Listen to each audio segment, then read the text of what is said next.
यस्यामिरण्यं विन्देयं गामश्वं पुरुषाणः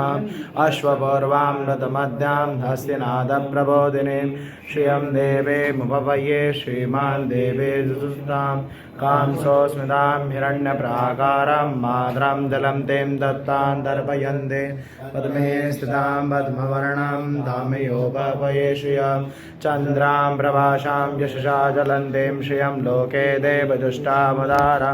तां पद्मनीमीं शरणमहं प्रपद्ये अलक्ष्मीर्मे नश्यतां तां वृणोमि आदित्यवर्णे तपसो अधिजातो वनस्पतिस्तव वृक्षोतबिलवः तस्य फलानि तपसा नुदन्तो मायान्तरयाशपय्यात लक्ष्मी